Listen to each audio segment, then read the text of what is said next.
Good morning guys. Time check natin ngayon ay 8:30 ng umaga.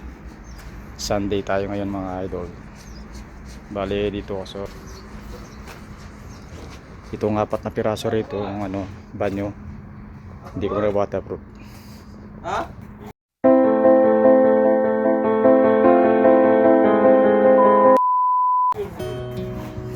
Yung dito sa side, ipipilis ko na ngayon to.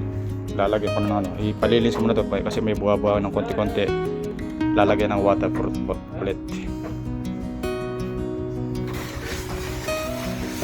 Bali dito naman guys, nagpapatuloy sila ng pagpapalitan sa labas. Pag matapos nito baka bukas mag-start sa pula sa tubular para mailagay ko ng bubong. Dito rin sa kitchen pinalinis ko na naalis ko yung basura dito. Dahil ang basura dito kailangan mong alisin, kailangan malinisan para i-waterproof din ito.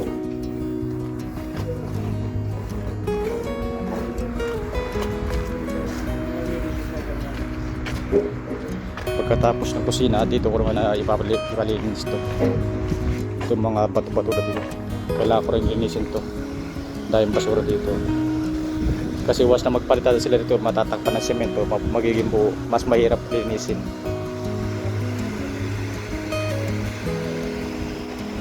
Mamayang hapon naman, i-continue ko yung pagpipilis na mga bintana, pati dito mga pintuan. Yan, napalitadaan na magkabilaan, pwede nang palitadaan yung pintuan sa pagpipinis. Yan, as usual ito, pinalalagyan natin ng tubig yan sa taas para hindi siya mag-crack-crack ng mano kasi matinding init.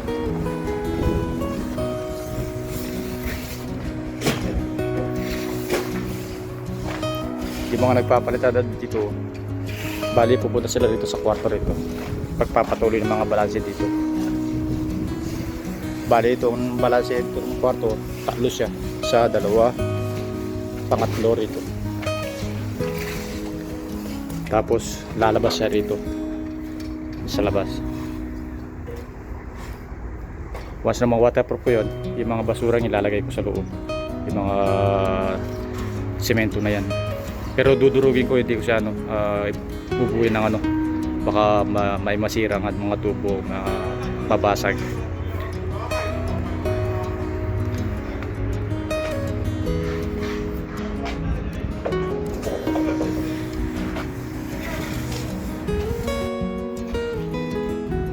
Sinecheck ko naman mga rito, mga PPR kung may tagas o wala. So para naman bali pangatlong araw na ngayon dahil biyernes ng gabi sila gumawa dito, naglagay sila ng presyo na tubig. Wala namang nakikita ng tagas dito. Sinecheck ko naman goods na yung yung PPR.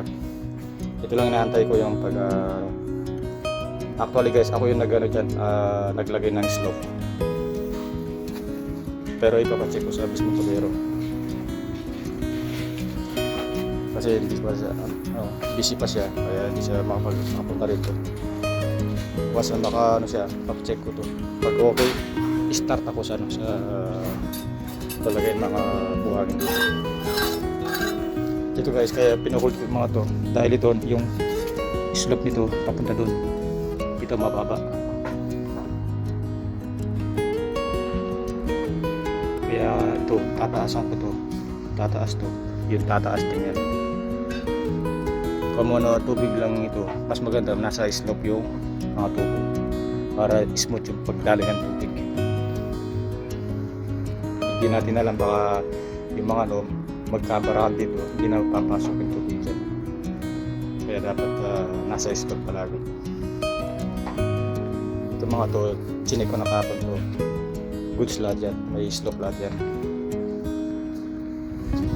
So bali, naglagay ko ng isang tao rito maglilinis. Pag once na malinisin to, siya rin mag-waterproof. Pero titignan ko rin siya mag-waterproof para maganda yung baka pahit lang ang pahit pagkatapos hindi masyadong pulido. Wala rin kwenta kasi kailangan malinisan ng buhangin yun, maalas yung buhangin para kagatin yung waterproof na yan.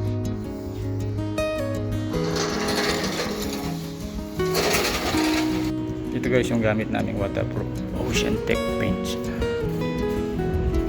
sa waterproof. pabili ko hapon ng 5 drum para dito sa banyo.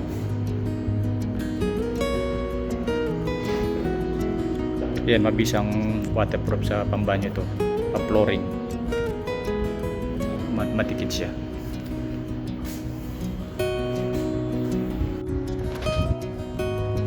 So guys, update tayo sa mga toilet.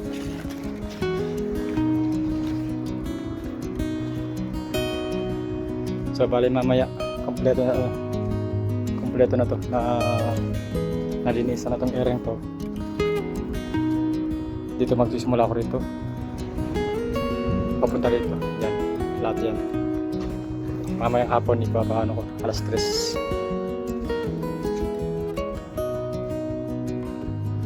Wawaterproof ko siya.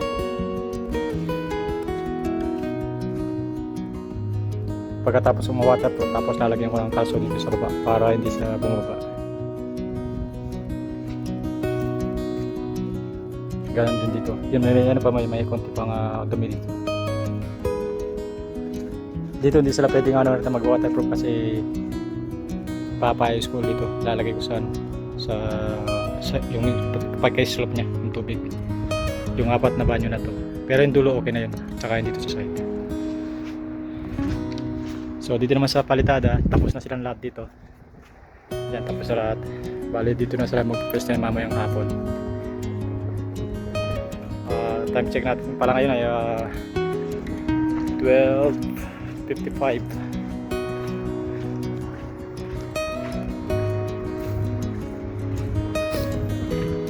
Yung mga bintana siguro hindi ko na pa titira to, mga pintuan na to.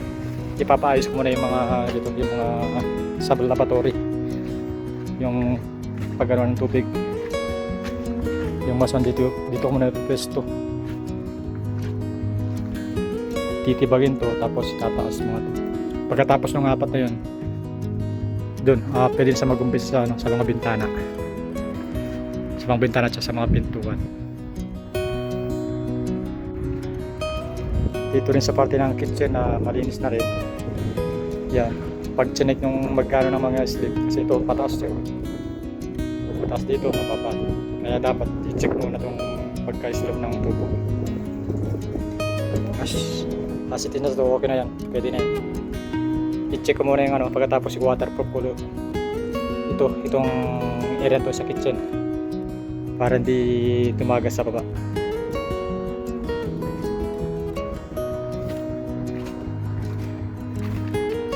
So paano guys, ito muna yung update natin sa araw ng linggo ng umaga hanggang maghapon. Salamat guys.